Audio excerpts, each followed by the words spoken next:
using a large amount of filtering in the SRX800 receiver. First off, connect to your receiver by the USB or RS-232 or even remotely by a modem.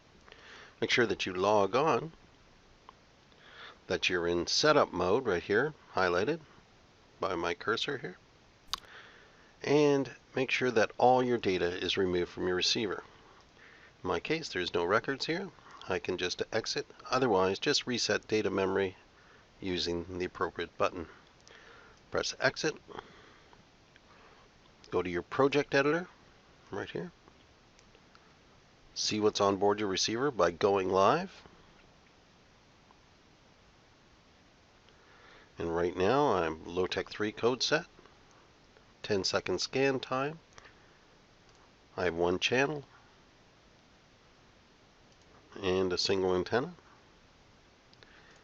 and my filter settings. On board here I have no rejected tag IDs, but I can add as many as the code set will allow. So I'm going to just put one in. Just hit the green button here, and now tag ID 1 for this one channel will be not data logged. Now, to make sure that that's on board the receiver, first I hit apply and then send to receiver. Press OK, and it's going to say the most recent editor content has been edited but not saved to a file. Do you want to save changes? And generally speaking, you would go yes and give it a name. In my case, I already have a project file created, so I'm going to say no. Now, I'm going to reconnect to the receiver. First off, I'm going to log off, and then disconnect. I'm going to reconnect, and then log on. Make sure I have no data on board. Exit. I'm going to go to the project editor, go live. I'm going to go to the filter settings, and there would be tag ID 1. I'm going to remove that.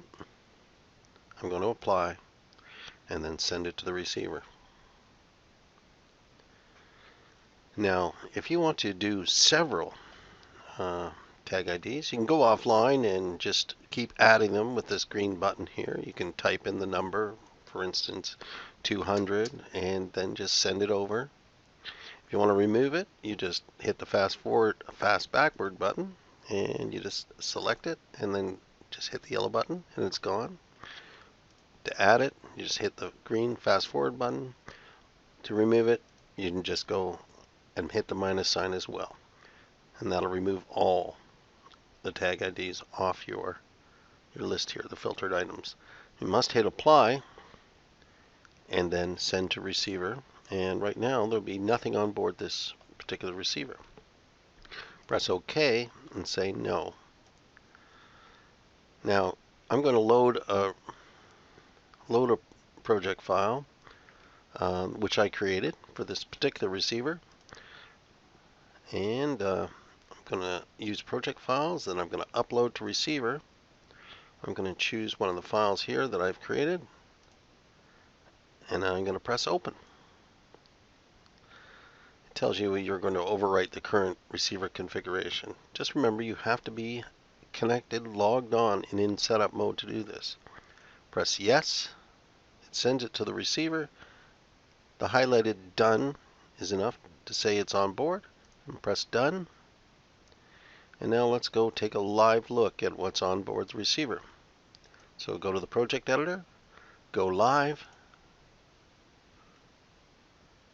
and all the same parameters are here.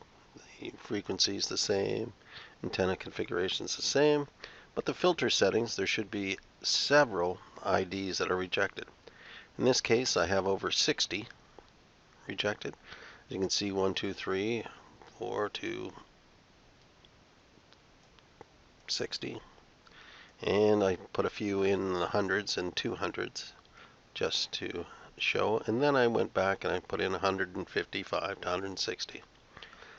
So that's what's on board the receiver right now, and hopefully you'll be able to utilize these filters if you have tags that are just bursting and recording and filling up your data.